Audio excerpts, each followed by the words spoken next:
കണ്ണില്ലാത്തവർക്ക് എത്ര വെളിച്ചമുണ്ടായിട്ടും കാര്യമില്ല, കാണാൻ കഴിയില്ല. എന്നാൽ കണ്ണുള്ളവർക്ക് വെളിച്ചം നിർബന്ധവും ഇല്ല. അല്ലാഹു തആല നമ്മളെ ഒരുമിച്ച് കൂടൽ സ്വീകരിക്കുമാറാകട്ടെ. ഇബ്രാഹിം നബി അലൈഹിസ്സലാമിന്റെയും ഇസ്മായിൽ നബി അലൈഹിസ്സലാമിന്റെയും ഹാജറ ബീവിയുടെയും ആദം നബി അലൈഹിസ്സലാമിന്റെയും ഹവ്വാ ബീവിയുടെയും എല്ലാം സ്മരണകൾ പുതുക്കിക്കൊണ്ട് നമ്മിലേക്ക് ഒരിക്കൽ കൂടി കടന്നു വന്നിരിക്കുകയാണ് ബലിപെരുന്നാൾ. ഇതുപോലെ ഒരുപാട് പെരുന്നാളുകളിൽ പങ്കെടുത്ത് ഇബാദത്തുകൾ ചെയ്ത് ഉദ്ഹിയത്തുകൾ അറുത്ത് അതിന്റെ പുണ്യങ്ങളെല്ലാം കരസ്ഥമാക്കാൻ നമുക്ക് എല്ലാം ഓരോരുത്തർക്കും അല്ലാഹു തആല ഒരുപാട് തവണ തൗഫീഖ് നൽകി അനുഗ്രഹിക്കുമാറാകട്ടെ. ഭൗതികമായ സബബുകൾ, കാരണങ്ങൾ കണ്ട് അതിൽ ലയിച്ചതിന്റെ കാരണം കൊണ്ട് തന്നെ അഭൗതികമായ സബബ് അല്ലെങ്കിൽ ആത്മീയമായ കാരണം, അതുമല്ലെങ്കിൽ യഥാർത്ഥ കാരണത്തെ സബബിനെ കണ്ടെത്താൻ കഴിയാത്ത ഒരു കാലഘട്ടത്താണ് നാം ഇപ്പോൾ ജീവിക്കുന്നത്. ഞാൻ പറഞ്ഞു വരുന്നത്, ഒരു പേനയുടെ എഴുത്ത് കണ്ടുകൊണ്ടിരിക്കുന്ന ഒരു കുറുമ്പ് ഈ എഴുതുന്ന മുഴുവനും ഈ പേനയാണ് എന്ന് മനസ്സിലാക്കുന്നത് പോലെ ആ പേനയ്ക്ക് പുറകിൽ അതിനെ ചലിപ്പിക്കുന്ന ഒരു കൈയുണ്ടെന്നും ആ കൈ നിയന്ത്രിച്ചു കൊണ്ടിരിക്കുന്ന ഒരു ബോഡിയുണ്ടെന്നും അതിനെ നിയന്ത്രിച്ചു കൊണ്ടിരിക്കുന്ന ഒരു മൈൻഡ് ഉണ്ടെന്നും അതിനെ പടച്ച ഒരു പ്രപഞ്ചനാഥനുണ്ടെന്നും തിരിച്ചറിയാൻ ഒരു ഉറുമ്പിന് കഴിയാത്തതുപോലെ വിവേക ശക്തിയും ബുദ്ധിയും പക്വതയുമുള്ള മനുഷ്യന്മാർ ഉറുമ്പിന്റെ ഈ പേനയുടെ എഴുത്ത് ഈ പേന തന്നെയാണ് എഴുതുന്നത് എന്ന് മനസ്സിലാക്കിയ ഉറുമ്പിന്റെ സ്ഥാനത്തേക്ക് താഴ്ന്നു പോയോ? അതല്ലെങ്കിൽ അങ്ങനെ താഴ്ന്ന നിലവാരത്തിലുള്ളവരുടെ ട്രോളുകൾ കണ്ടുകൊണ്ട് എല്ലാത്തിന്റെയും സബബായ അല്ലാഹുവിനെയും അല്ലാഹുവിന്റെ പ്രവാചകന്മാരെയും ഔലിയാക്കന്മാരെയും കുറിച്ചുള്ള ധാരണ നമ്മുടെ മനസ്സിലും ഈ ഉറുമ്പിന്റെ ആളുകളുടെ കൂടെ തന്നെ സഞ്ചരിക്കുന്നുണ്ടോ എന്ന് ചെക്ക് ചെയ്യണം. അല്ലാഹു തആല തൗഫീഖ് നൽകുമാറാകട്ടെ. കൂടുതലൊന്നും സംസാരിക്കുന്നില്ല. ഇന്നത്തെ ബലിപെരുന്നാളിന്റെ പുറകിലുമുണ്ട് ട്രോളുന്നവർക്ക് ട്രോളാനുള്ള കാരണങ്ങൾ. ഒരു വീഡിയോ കണ്ടു, ഒരു വലിയുടെ കറാമത്തായി പറയുന്നത് ഇന്ധനമില്ലാതെ ഫ്യൂവലില്ലാതെ ഒരുപാട് വണ്ടി ഓടിയ കഥ പറയുമ്പോ ഒരു ഇലക്ട്രിക് വെഹിക്കിൾ വെച്ചുകൊണ്ട് ട്രോളുന്നു. ഇന്ധനം ആവശ്യമില്ല, ഇലക്ട്രിസിറ്റി ഉണ്ടല്ലോ, ബാറ്ററി ഉണ്ടല്ലോ. ഇത് പറയുന്നത് ബാറ്ററി ഇല്ലാത്ത കാലത്താണ്. അങ്ങനെ ഒരു വലിയ ചെയ്യാൻ കഴിയുമോ? കൂടെ ഒരു ചിരിയും പൊട്ടിച്ചിരിയും. അത് കേൾക്കുമ്പോൾ സ്വാഭാവികമായും അത് സംഭവിക്കാൻ പറ്റുമോ എന്ന് നമ്മളും ചിന്തിച്ചു പോകുന്നുണ്ടോ? നാം ചൊക്കെ ചെയ്യേണ്ടിയിരിക്കുന്നു. എങ്കിൽ അവർക്ക് ഒന്നുകൂടി ട്രോളാം എന്ന് ബുർദയിൽ പറഞ്ഞ സംഭവം. എല്ലാ ആഴ്ചയിലും ബുർദയിൽ പറഞ്ഞുകൊണ്ടിരിക്കുന്ന ഒരുപാട് സംഭവ വികാസങ്ങൾ ഇന്നത്തെ ബലിപെരുന്നാളിലുമുണ്ട് അവർക്ക് ട്രോളാനുള്ള കാരണം. ഞാനൊരു ഇമാജിനറി സ്റ്റോറി പറയാം, നിങ്ങളൊന്ന് ഇമാജിൻ ചെയ്യുക. അജ്മീറിൽ പോയിട്ടുണ്ടാവും പലരും. അജ്മീറിൽ പോകുന്ന സമയത്ത് ട്രെയിനിൽ യാത്ര ചെയ്യുമ്പോൾ ഏകദേശം 2 ദിവസത്തോളം യാത്രയുണ്ട്. പോയിക്കൊണ്ടിരിക്കുന്ന സമയത്ത് ചിലപ്പോൾ ട്രെയിന് പിടിച്ചിടുന്ന ഒരു പരിപാടിയുണ്ട്. ചില ട്രെയിനുകൾ ക്രോസ് ചെയ്ത് പോകാൻ വേണ്ടി ചിലപ്പോൾ ആരോരും ഇല്ലാത്ത സ്ഥലത്ത് ചിലപ്പോൾ ട്രെയിൻ പിടിച്ചു. നിങ്ങളത് ചിന്തിക്കുക. നമ്മൾ ഫാമിലിയായി ആ ട്രെയിനിലുണ്ട് എന്ന് കരുതുക. അങ്ങനെ ഒരു വിജനമായ സ്ഥലത്ത് രാത്രിയിൽ ട്രെയിൻ പിടിച്ചിട്ടു. സ്വാഭാവികമായും പല ആളുകളും ട്രെയിനിൽ നിന്ന് ഇറങ്ങി ചിലപ്പോൾ പുറത്തൊക്കെ ഒന്ന് നോക്കി നിൽക്കും, വെറുതെ കാറ്റൊക്കെ കൊള്ളാൻ വേണ്ടി. ട്രെയിൻ മൂവ് ചെയ്യുമ്പോൾ കയറും, ഓടിക്കയറും. അങ്ങനെ ആ സമയത്ത് നമ്മൾ നമ്മുടെ ഫാമിലിയും കൂടി, നാമുണ്ട്, നമ്മുടെ ഭാര്യയും കൊച്ചു കുട്ടിയുമുണ്ട്, ഇറങ്ങി ഒരു വിജനമായ സ്ഥലത്ത് നിൽക്കുന്നു. ട്രെയിൻ പിടിച്ചിട്ട് കുറെ നേരമായി കൊണ്ട് ചലിക്കുന്നില്ല. ആ സമയത്ത് നാമും ഭാര്യയും പുറത്തിറങ്ങി നിൽക്കുന്നു. ട്രെയിനിന്റെ പുറത്തേക്ക് ഇറങ്ങാൻ പാടില്ലാത്ത മറ്റൊരു കാര്യം, ഇറങ്ങി എന്ന് സങ്കല്പിക്കുക. ഇറങ്ങി നിൽക്കുന്ന സമയത്ത് ട്രെയിൻ ഹോണടിക്കുന്നു. ട്രെയിൻ മെല്ലെ ചലിക്കുന്ന സമയത്ത് ഈ ഭർത്താവ് ഓടിക്കയറുന്നു ട്രെയിനിലേക്ക്. ഭാര്യയ്ക്ക് ഓടിക്കയറാൻ കഴിയുന്നില്ല. കൊച്ചുകുട്ടിയുണ്ട്. ട്രെയിൻ അങ്ങ് മൂവ് ചെയ്യുന്നു. ആ സമയത്ത് ഭർത്താവ് വിളിച്ചു പറയുന്നു, നീ അവിടെ നിന്നുകൊള്ളുക, ഇത് അല്ലാഹുവിന്റെ കൽപ്പനയാണ് എന്ന് നിങ്ങളെങ്ങാനും പറഞ്ഞു കഴിഞ്ഞാൽ ആ ഭാര്യയുടെ മാനസിക അവസ്ഥ എന്തായിരിക്കും? മറ്റുള്ളവർ എന്താണ് നമ്മെ കുറിച്ച് പറയുക? ഇത് തന്നെയല്ലേ ഹാജറ ബീവിയെയും ഇസ്മായിൽ നബി അലൈഹിസ്സലാമിനെയും കൊണ്ടുപോയി ആരോരുമില്ലാത്ത മരുഭൂമിയിൽ വെള്ളം പോലും കുടിക്കാൻ കിട്ടാത്ത ഒരു സ്ഥലത്ത് കൊണ്ടുപോയിട്ട് ഉപേക്ഷിച്ചുകൊണ്ട് പറയുന്നു, ഇത് അല്ലാഹുവിന്റെ കൽപ്പനയാണ്. ട്രോളുന്നവർക്ക് ട്രോളാം. ഒരു പെണ്ണിനെ കൊണ്ടുപോയി ഉപേക്ഷിച്ചിട്ട് അല്ലാഹുവിന്റെ കൽപ്പനയാണല്ലോ. സ്വന്തം മകനെ ഇറക്കാൻ നേരിട്ട് ഒന്ന് പറഞ്ഞതല്ല, സ്വപ്നത്തിലൂടെ പറഞ്ഞു. എല്ലാവരും ഉളുഹിയ്യത്ത് അറുത്തു. ഒരുവിധം ആളുകളെല്ലാം ഉളുഹിയ്യത്തിന്റെ ഇറച്ചിയെല്ലാം വാങ്ങിയവരാണ് ഈ ഇരിക്കുന്നത്. സ്വപ്നം തെളിവല്ല എന്ന് പറഞ്ഞുകൊണ്ട് ഈ കാലഘട്ടത്തിൽ സ്വപ്നത്തിനെതിരെ ട്രോളിക്കൊണ്ടിരിക്കുന്ന സോഷ്യൽ മീഡിയ വാച്ച് ചെയ്യുന്ന ഓരോരുത്തരും ഉളുഹിയ്യത്ത് അരച്ചി കഴിച്ചു കൊണ്ടിരിക്കുമ്പോഴാണ് ചിന്തിക്കുന്നത്, സ്വപ്നം എന്ത് സ്വപ്നം എന്ന് പറയുന്നുണ്ടെങ്കിൽ അങ്ങനെ ഒരു സ്വപ്നത്തിന്റെ യാഥാർത്ഥ്യവൽക്കരണത്തിന്റെ ബന്ധിപ്പിച്ചുകൊണ്ടാണ് ഇവിടെ ഉളുഹിയ്യത്ത് അറുത്തുകൊണ്ടിരിക്കുന്നത്. യഥാർത്ഥത്തിൽ നാം ഒരു കാര്യം ചെയ്യുന്നതിന് മുമ്പ് അത് മെന്റലി ചെയ്തിരിക്കും. ഇബ്രാഹിം നബി അലൈഹിസ്സലാം ഇസ്മായിൽ നബി അലൈഹിസ്സലാമിനെ എത്രയോ വട്ടം മറുത്തിട്ടുണ്ട്. റിയലി അറുക്കുന്നതിന് മുമ്പ് അത് മാനസികമായും നടക്കും. ഒരാൾ തെറ്റ് ചെയ്യുന്നതിന് മുമ്പ് ഒരുപാട് വട്ടം ഹൃദയത്തിൽ അവന്റെ തെറ്റ് ചെയ്തിരിക്കും. എന്നിട്ടാണ് അത് പ്രാക്ടിക്കലാക്കാൻ നോക്കുക. അതായത് മെന്റലി രണ്ടുപേരും പ്രിപ്പയർഡാണ്. അതെ, ഇസ്മായിൽ നബി അലൈഹിസ്സലാമിനെ കിടത്തുന്നുണ്ട്, മാനസികമായി അറിവ് നടക്കുന്നുണ്ട്. അല്ലാഹു പറയുന്നു, ഇനി ഇറക്കേണ്ടതില്ല, മാനസികമായി നിങ്ങൾ അനുസരിച്ചു കഴിഞ്ഞു. നാം എല്ലാ കാര്യങ്ങളും ചെയ്യുന്നത് ഒരാളെ അനുസരിച്ചുകൊണ്ടാണ്. ഏതെങ്കിലും ഒരാൾ അനുസരിച്ചു കൊണ്ടായിരിക്കും. ഒന്നുകിൽ നമ്മൾ നമ്മുടെ മൈൻഡിനെ അനുസരിച്ചു കൊണ്ടായിരിക്കും ചെയ്യുക. നമ്മുടെ മനസ്സെന്ത് പറയുന്നു അതാണ് അധികവും ആളുകൾ ചെയ്തുകൊണ്ടിരിക്കുന്നത്.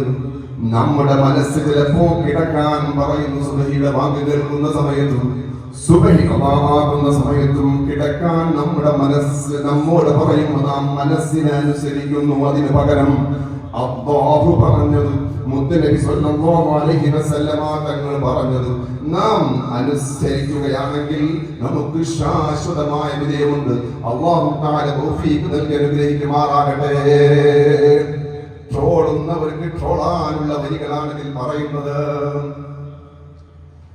جاءت لي دعوته الأشجار ساجدة تمشي إليه على ساق بلا قدم സല്ലല്ലാഹു അലൈഹി വസല്ലമ തങ്ങൾ വിളിച്ചതിന്റെ പേരിൽ മരം അതോടുകൂടി നടന്നു വന്നു. പാദമില്ല മരത്തിന്, പാദമില്ലാത്ത മരം അതാ നേരെ മുത്തുനബിയുടെ അടുക്കലേക്ക് വരുന്നു. കൊടുക്കാൻ വിളിച്ചു. മരം വരികയോ? ട്രോളുന്നവർ ട്രോളട്ടെ. أقسمت بالقمر المنشق إن له من قلبه نسبة مبرورة القسم. സത്യം ചെയ്തുകൊണ്ട് പറയുന്നത് പിളർന്ന ചന്ദ്രനുണ്ടല്ലോ, ആ ചന്ദ്രനോട് സാദൃശ്യമുണ്ട് മുത്തുനബിയുടെ ഹൃദയം. രണ്ടും ട്രോളാം. ചന്ദ്രൻ പിളർന്നു, മുത്തുനബിയുടെ ഹൃദയവും 4 വട്ടം ചുരുങ്ങിയത് ഓപ്പറേഷൻ ഹൃദയമായിട്ടുണ്ട്. ഓപ്പറേഷൻ അന്ന് അനസ്തേഷ്യ കണ്ടുപിടിക്കാത്ത കാലഘട്ടം. ഹൃദയം തുറന്നുകൊണ്ട് ചെറുപ്പത്തിൽ നമ്മൾ മദ്രസയിൽ പഠിച്ചുകൊണ്ടിരിക്കുന്നു. നമ്പത്തുമായി ആടിനെ വെക്കാൻ പോയ സമയത്ത് മുത്തുനബി സല്ലല്ലാഹു അലൈഹി വസല്ലമ തങ്ങളെ വെള്ളവസ്ത്രധാരികളായ ആളുകൾ വന്നുകൊണ്ട് ഹൃദയം കീറി, ഹൃദയം എടുത്തുകൊണ്ട് കഴുകി ശുദ്ധിയാക്കി അവിടെ വെച്ചു എന്ന് പറയുന്ന ആ ചരിത്രം നാം വിശ്വസിച്ചിട്ടുണ്ടെങ്കിൽ ട്രോളുന്നവർ ചിരിക്കാൻ പറ്റിയ വകയായി. നമ്മുടെ ദീനിന്റെ നിലനിൽപ്പ് തന്നെ കറാമത്താണ്. ഇത് നാം ഉറച്ചു വിശ്വസിക്കണം. കാരണം എന്ന് പറയുന്ന വിശ്വാസം ഉറപ്പിക്കുന്ന ഗ്രന്ഥം നമ്മുടെ ദർസുകളിൽ ഓതിക്കൊണ്ടിരിക്കുന്നു. അതിൽ പറയുന്നത് നമുക്ക് അറിവുണ്ടാകുന്നത് പ്രധാനമായും 3 കാരണത്തിലൂടെയാണ്. ഒന്ന്, പഞ്ചേന്ദ്രിയം. കംപ്ലൈന്റ് ഇല്ലാത്ത പഞ്ചേന്ദ്രിയം. കേൾവി, കാഴ്ച, രുചി, മണം, തൊടൽ. കേൾവി, കാഴ്ച, രുചി, മണം, തൊടൽ. അതിലൂടെയാണ് സാധാരണ നമുക്ക് അറിവ് കിട്ടുന്നത് എങ്കിൽ പിന്നെ ഒന്ന് ബുദ്ധിയാണെങ്കിൽ പിന്നെ ഒന്ന് ഇമ്പോർട്ടന്റ് ആയി പറയുന്ന മറ്റൊരു വിഷയമുണ്ട്.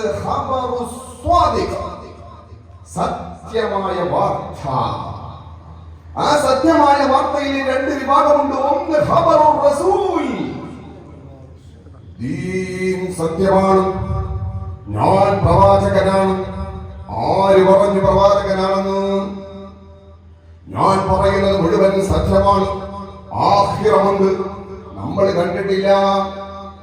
നരകമുണ്ട്, നമ്മൾ കണ്ടിട്ടില്ല. സ്വർഗമുണ്ട്, നമ്മൾ കണ്ടിട്ടില്ല, കേട്ടിട്ടേ ഉള്ളൂ. ആര് പറഞ്ഞു സ്വർഗമുണ്ടെന്ന്? ആര് പറഞ്ഞു നരകമുണ്ടെന്ന്? മുത്തുനബി പറയുന്നു സല്ലല്ലാഹു അലൈഹി വസല്ലം, ഞാൻ പറയുന്നു. നിങ്ങളാണത് പറയാൻ? 40 years 40 വർഷവും ഒരു പേരുണ്ട്, ഓമന പേര്. ആ സൗദി അറേബ്യയിൽ, അറബി നാട്ടിൽ മുഴുവൻ ആളുകളും കൊടുത്തൊരു പേരുണ്ട്, അൽ അമീൻ, സത്യസന്ധൻ. അതുവരെ ഒരു കളവും പറഞ്ഞതായിട്ട് ആർക്കും അറിയില്ല, അത് ഉറപ്പാണ്. പക്ഷേ അത് പോരാ, ഞാൻ റസൂലാണ്. ആര് പറഞ്ഞു? എന്താണ് നിങ്ങൾക്ക് തെളിവ് വേണ്ടത്? തിരിച്ചു ചോദിച്ച സന്ദർഭങ്ങൾ ഒരുപാട്. ഞാൻ റസൂലാണ്, എന്ത് വേണം നിങ്ങൾക്ക് തെളിവിനെ? പറയുന്നു, ഒരിക്കൽ ആവശ്യപ്പെടുന്നു, അതാ കാണുന്ന ചന്ദ്രനെ പിളർപ്പാക്കണം. Is it possible? ചന്ദ്രൻ പിളർന്നിരിക്കുന്നു. മുത്തുനബിയോട് പറയുന്നു, ചന്ദ്രനെ പിളർത്താൻ അതാ 2 ഭാഗങ്ങളിലേക്കായി ചന്ദ്രൻ പിളരുന്നു. അപ്പോഴും പറഞ്ഞു, എന്താ മാജിക്, സൂപ്പർ മാജിക്, മായാവിക്കഥ. ഇപ്പോൾ പറയുന്ന പേരാണ് മായാവിക്കഥ. യെസ്, മുത്തുനബിയുടെ മായാവിക്കഥ. അതുപോലെ മുത്തുനബിയുടെ ഹൃദയവും ഹാർട്ട് ഓപ്പറേഷൻ ചെയ്യുന്നു. മറ്റൊരു മായാവിക്കഥ. അങ്ങനെ മുഴുവൻ മായാവിക്കഥകൾ. അങ്ങനെയാണോ?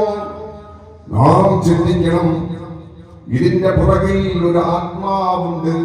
ഈ ഭൗതിക കാരണങ്ങൾക്ക് പുറകിൽ ഒരു ആത്മീയ കാരണമുണ്ട്. കാരണങ്ങളുടെ കാരണങ്ങളായ എല്ലാത്തിന്റെയും കാരണമായ അല്ലാഹു ഉണ്ട് എന്ന് ഉറച്ചു വിശ്വസിക്കുന്നവർ, ആത്മാവുണ്ടെന്ന് വിശ്വസിക്കുന്നവർ, ഇതല്ല ഈ ഭൗതിക ജഡം മാത്രമാണെന്ന് വിശ്വസിക്കുന്നവരെ പോലെയല്ല. അങ്ങനെയല്ല എങ്കിൽ നമുക്ക് മുസ്ലിം ആകാനും കഴിയില്ല. മുഅ്ജിസത്ത് കൊണ്ട് ശക്തിപ്പെടുത്തിയ മുത്തുനബിയുടെ വാക്കാണ് സ്വർഗ്ഗമുണ്ട്. തെളിവെന്താ? ഞാൻ പ്രവാചകനാണ്. എന്താണ് തെളിവ്? മുഅ്ജിസത്ത് കൊണ്ട് ശക്തി കൊടുത്തിട്ടുണ്ട്. ഈ ഒരു മനുഷ്യനും വെല്ലാൻ കഴിയില്ല. ട്രോളിക്കോ മറ്റൊന്ന് കൂടെ ഖുർആനിലുണ്ട്. قال الذي عنده علم من الكتاب أنا آتيك به قبل أن يرتد إليك طرفك فلما رآه مستقرا عنده قال هذا من فضل ربي ليبلوني أأشكر أم أكفر ومن شكر فإنما يشكر لنفسه ومن كفر فإن ربي غني كريم. സുലൈമാൻ നബി അലൈഹിസ്സലാം ഒരിക്കൽ ചോദിക്കുന്നു, ബൽക്കീസ് രാജ്ഞിയും കൂട്ടരും കൂടി സുലൈമാൻ നബിയെ വിസിറ്റ് ചെയ്യാൻ സന്ദർശിക്കാൻ വരുന്നുണ്ട് എന്ന് പറയുന്നു. 2000 കിലോമീറ്റർ അപ്പുറത്ത് നിന്നും. എത്ര? 2000 കിലോമീറ്റർ അപ്പുറം. ആ സമയത്ത് സുലൈമാൻ നബി അലൈഹിസ്സലാം സദസ്യരോട് ചോദിക്കുന്നു, അവരുടെ സിംഹാസനം ഇവിടേക്ക് എത്തിക്കണം. ആർക്കാണ് പെട്ടെന്ന് കൊണ്ടുവരാൻ പറ്റുക? അപ്പോ ഒരു ജിന്ന് എഴുന്നേറ്റ് പറയുന്നു, ജിന്നുകൾക്ക് വലിയ ശക്തിയുണ്ട്. നബിയെ, അങ്ങ് ഈ സദസ്സിൽ നിന്നും വിട്ട് പിരിയുന്നതിന് മുമ്പ്, ഒരു സദസ്സാകുമ്പോൾ കുറച്ചു നേരം ഉണ്ടാകും, അത് കഴിഞ്ഞ് അങ്ങ് പിരിഞ്ഞു പോകുന്നതിന് മുമ്പ് ഞാൻ സിംഹാസനം എത്തിക്കാമെന്ന് പറയുമ്പോ തഫ്സീറുകളിൽ കാണാം, കാത്തിബായിരുന്ന സുലൈമാൻ നബി അലൈഹിസ്സലാം അല്ല, സുലൈമാൻ നബി അലൈഹിസ്സലാമിന്റെ കാത്തിബായിരുന്ന ആസിഫ് ഇബ്നു ബൽഖിയ റളിയല്ലാഹു അൻഹു തങ്ങൾ പറയുന്നു, ഖാല അല്ലദി ഇൻദഹു ഇൽമുൻ മിനൽ കിതാബ്, പണ്ഡിതനായ പഠിച്ചറിഞ്ഞ ആസിഫ് ഇബ്നു ബൽഖിയ റളിയല്ലാഹു അൻഹു തങ്ങൾ പറയുന്നു, അന ആതിക ബിഹി ഖബല അൻ യർതദ ഇലൈക തർഫുക, ഈ കണ്ണുകളിനെ അടക്കുന്നതിന് മുമ്പ് ഞാൻ കൊണ്ടുവരാമെന്ന് പറയുന്നതിന് മുമ്പ് സാധനം വന്നു. ഫലമ്മാ റഅഹു മുസ്തഖിറൻ ഇൻദഹു ഖാല ഹദാ മിൻ ഫദ്ലി റബ്ബി, കൊണ്ടുവരാൻ പറയുന്നതിന് മുമ്പ് സാധനം എത്തിയിരിക്കുന്നു എന്നല്ല, ഇതല്ല റബ്ബിന്റെ ഫضലാണ്, അതിന്റെ റബ്ബിന്റെ ഔദാര്യമാണ്. ഞാൻ നന്ദി ചെയ്യുന്നുണ്ടോ ഇല്ലേ എന്ന് ചെക്ക് ചെയ്യാൻ. അടുത്ത ട്രോളിക്കോ 2000 കിലോമീറ്റർ അപ്പുറത്തുള്ള സിംഹാസനം കൊണ്ട് അപ്പൊ സാധാരണ മലയാളത്തിൽ പറയുമ്പോൾ അവരുടെ ട്രോളുമ്പോ നാം ചിന്തിക്കേണ്ടിയിരിക്കുന്നു, നാം സ്വൈപ്പ് ചെയ്തുകൊണ്ടിരിക്കുമ്പോൾ, ട്രാക്ക് ചെയ്തുകൊണ്ടിരിക്കുമ്പോൾ, സോഷ്യൽ മീഡിയ കാണണ്ട എന്ന് ഞാൻ പറയുന്നില്ല, ഇനി അത് പറഞ്ഞിട്ട് കാര്യവുമില്ല എന്ന് തോന്നുന്നു. ആയതുകൊണ്ട് നാം ശ്രദ്ധിക്കണം. ലാ യദ്ഖുലുൽ ജന്നത അഹദുൻ ഇല്ലാ ബിഹുസ്നിൽ ഖുൽഖി ശഫീഉനാ റസൂലുള്ളാഹി, ഒരാളും നല്ല സ്വഭാവം കൊണ്ടല്ലാതെ സ്വർഗ്ഗത്തിൽ കടക്കുകയില്ല. സ്വഭാവം നന്നാവാൻ, പ്രവർത്തികൾ നന്നാവണം, പ്രവർത്തികൾ നന്നാവാൻ, ചിന്ത നന്നാവണം, ചിന്ത നന്നാവാൻ, അറിവ് നന്നാവണം, അറിവ് നന്നാവണമെങ്കിൽ അറിവ് കിട്ടുന്ന ഭാഗങ്ങൾ നാം ശ്രദ്ധിക്കണം. നാം ആദ്യം പറഞ്ഞു 3 വഴിയിലൂടെയാണ് നമുക്ക് ഇൽമു കിട്ടുക. ഒന്ന് പഞ്ചേന്ദ്രിയമാണ്. പഞ്ചേന്ദ്രിയം എന്ന് പറയുന്നത് കേൾവി, കാഴ്ച, മണത്തുടൽ. അതിൽ ഏറ്റവും കൂടുതൽ നമുക്ക് ഈ കാലഘട്ടത്തിൽ അറിവ് തരുന്നത് കണ്ണാണ്. ആ കണ്ണിലൂടെ വലിച്ചെടുക്കുന്നതും കാതിലൂടെയും പിന്നെ വരുന്നത് കാതാണ്. ഈ കാതിലൂടെയും കേൾക്കുന്ന നോളേജുകൾ നാം ശ്രദ്ധിച്ചില്ല എങ്കിൽ ഓരോ വീഡിയോ കാണുമ്പോഴും നമുക്ക് 10,000 രൂപ നഷ്ടപ്പെടുമെന്ന് പറഞ്ഞാൽ ആരും വീഡിയോ കാണാൻ തയ്യാറാവുകയില്ല എങ്കിൽ ഓരോ ദിവസവും 1000കണക്കിന് 10,000കണക്കിന് രൂപ നമുക്ക് വീഡിയോസ് കണ്ടാൽ നഷ്ടമാകുമെന്ന് ഉറപ്പുള്ള ഒരാളും വീഡിയോ കാണുകയില്ല എങ്കിൽ കോടിക്കണക്കിന് 10,000 കോടി കൊടുത്താലും കിട്ടാത്ത ഈമാൻ നഷ്ടപ്പെട്ടു പോകുമെന്ന് അറിഞ്ഞിട്ടും വീണ്ടും അങ്ങനെയുള്ള ക്ലിപ്പുകളുടെ പിന്നാലെ പായരുത്. അങ്ങനെ കറാമത്തിനെ തോന്നുന്നവർ എന്റെ എനിക്ക് ബുദ്ധിയില്ലേ? യെസ്, നിനക്ക് ബുദ്ധി മാത്രമാണുള്ളത്, നോളേജ് ഇല്ല, അറിവില്ല. ബുദ്ധി കൊണ്ട് നീന്താൻ കഴിയില്ല. എനിക്ക് നല്ല ബുദ്ധിയുണ്ട്, വെള്ളത്തിലേക്ക് എടുത്തു ചാടിയാൽ നീ വെള്ളം കുടിച്ചു മരിക്കും. ബുദ്ധിയുള്ളത് കൊണ്ട് രക്ഷപ്പെടാൻ കഴിയില്ല. ബുദ്ധിയുള്ളത് കൊണ്ട് വണ്ടി ഓടിക്കാൻ കഴിയില്ല. വണ്ടി ഓടിക്കാൻ വേറെ പഠിക്കേണ്ടിയിരിക്കുന്നു, നീന്തല് വേറെ പഠിക്കേണ്ടിയിരിക്കുന്നു. ഇങ്ങനെയുള്ള ട്രോളുകൾക്കുള്ള മറുപടികൾ ദർസിൽ പോയി, ക്ലാസ്സിൽ പോയി, ഉസ്താദന്മാരുടെ മുമ്പിൽ ഇരുന്ന് പഠിച്ചിട്ടില്ല എങ്കിൽ വെറും ബുദ്ധി കൊണ്ട് നിങ്ങൾക്ക് മറുപടി വരില്ല. അങ്ങനത്തെ ക്ലിപ്പുകൾ വരുമ്പോ ഓട്ടോമാറ്റിക് നമ്മൾ സ്വൈപ്പ് ചെയ്യാതെ അതെന്താണ് പറയുന്നത് മായാവി കഥ എന്ന് പറഞ്ഞുകൊണ്ട് അത് അറിയാതെ കേട്ടുപോയാൽ നമുക്ക് ആത്മീയമായിട്ടുള്ള ചൈതന്യം, ശക്തി, നമ്മുടെ ഈമാൻ ചോർന്നു പോകും. അല്ലാഹു കാത്തുരക്ഷിക്കുമാറാകട്ടെ. നമ്മുടെ മനസ്സ്, നാം എപ്പോഴും പറയാറുണ്ട്, നമ്മുടെ മനസ്സൊരു ഹോട്ട് വാട്ടർ പോലെയാണ്, വെള്ളം പോലെയാണ്. വെള്ളം ചൂടാക്കി കഴിഞ്ഞാൽ അതിനെല്ലാം ചൂടാകുന്നു. ചൂട് നിൽക്കുന്ന അടുപ്പത്ത് നിന്നും സ്റ്റൗവിൽ നിന്ന് ഇറക്കി വെച്ചാൽ വെള്ളം ചൂടാറി പോകുന്നു. കാരണം ഈ പരിസരവുമായി ലയിക്കാനുള്ള ഒരു ത്വര ആ വെള്ളത്തിനുണ്ട്. അതിന് പകരം വെള്ളം ചൂടാകാതിരിക്കാൻ ഹോട്ടലിൽ കാണാം, എപ്പോഴും ചൂടാക്കിക്കൊണ്ടിരിക്കുന്നത് കാണാം. അതുപോലെയാണ് അതിന് പകരം നാം ഒരു ഫ്രിഡ്ജിലേക്ക് വെള്ളം എടുത്തു വെച്ചാൽ വെള്ളം വീണ്ടും ആ പരിസരവുമായി ലയിച്ചുകൊണ്ട് ഉറച്ച് അത് ഐസായി മാറുന്നു. ഇതുപോലെ തന്നെയാണ് നാം ചില പ്രഭാഷണങ്ങൾ കേൾക്കുമ്പോ, ക്ലാസുകൾ കേൾക്കുമ്പോ, ചില മോട്ടിവേഷൻസ് കേൾക്കുമ്പോ നമുക്ക് നല്ല ഇൻട്രസ്റ്റ് വരുന്നു. പിന്നീട് വീട്ടിലേക്ക് പോകുന്നു. നാം മറ്റുള്ള കാര്യവുമായി ഇടപഴകുമ്പോൾ നമ്മൾ ചിന്തിച്ചു വെച്ച, നമ്മൾ തീരുമാനിച്ചു വെച്ച പലതും അതെല്ലാം അതിന്റെ ഇൻട്രസ്റ്റ് കുറഞ്ഞു പോകുന്നു.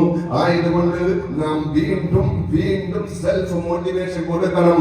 അതിനുവേണ്ടി ഓരോ ആഴ്ചയിലും ഇവിടെ സംഘടിപ്പിക്കുന്ന ബുർദകളിൽ പങ്കെടുത്തുകൊണ്ട്, ഇവിടെ പറയുന്ന ക്ലാസുകൾ കേട്ടുകൊണ്ട് നാം എന്നും എന്നും നമ്മുടെ ഈമാൻ വർദ്ധിപ്പിച്ചു കൊണ്ടിരിക്കണം. അല്ലാഹു തആല തൗഫീഖ് നൽകി അനുഗ്രഹിക്കുമാറാകട്ടെ. നാം ചെയ്യേണ്ടത്, നാം സെലക്ട് ചെയ്യുക. നാം ഏതാണ് കാണേണ്ടത്, ഏതാണ് കേൾക്കേണ്ടത് എന്ന് നാം തന്നെ ചിന്തിക്കുക. അതിന് നാം ഒരു യാത്രയുണ്ട്, ഒറ്റക്കുള്ള യാത്രയുണ്ട്, ഒരു മരണമുണ്ട് എന്നുള്ള ചിന്ത വരുത്തുന്ന ക്ലാസുകൾ കേട്ട് അതിനെ കുറിച്ച് ചിന്തിച്ച് ജീവിക്കുക. ഞാനടക്കമുള്ളവരോട് ഉറക്കെ പറയുന്നു, മരണം നമുക്ക് വരാനുണ്ട്. അല്ലാഹു തആല ഈമാനോടുകൂടിയാക്കട്ടെ. അസ്സലാമു അലൈക്കും.